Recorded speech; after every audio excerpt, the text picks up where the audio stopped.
Israel no longer belongs within the civilized community of nations, and its barbarism demands nothing less than decisive action to safeguard not just the Middle East, but the entire global order. 50 years ago, the world was so horrified by the atrocities in South Africa that the United Nations General Assembly took the unprecedented step of denying its government a seat of the Assembly.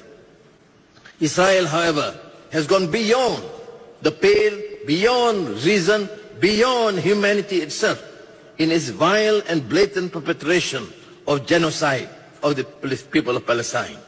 These cumulative acts of violence against an entire nation leaves us with no choice but to demand the swift and effective action of the international community, including embargo, suspension, and even expulsion.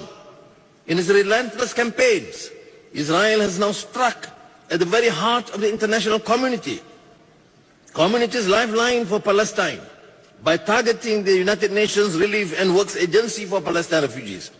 By barring UNRWA from operating, Israel is causing the collapse of the world's humanitarian response, cutting off the most basic means of survival in Gaza for those who have already lost so much.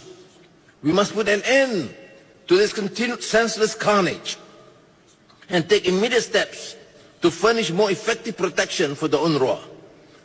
We must accord better protection for the UN peacekeepers in Lebanon, comprising nearly 50 nations, including Malaysia, who have been attacked and terrorized by Israeli forces.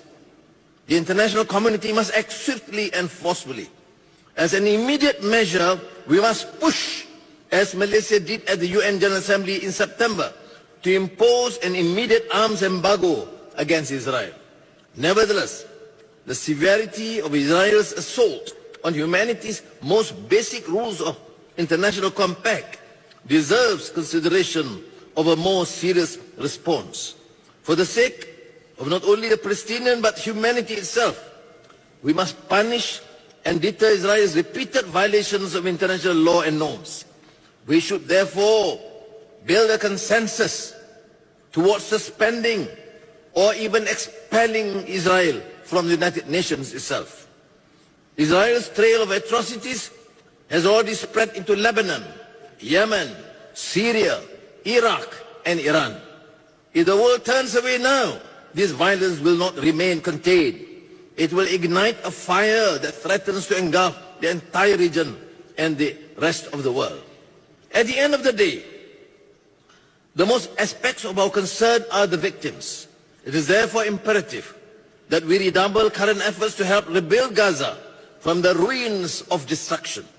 Of crucial importance is implementing the plans without any undue delay.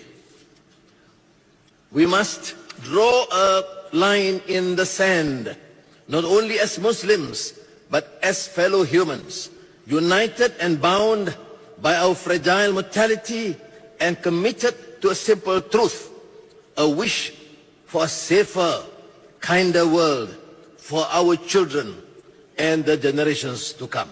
Thank you.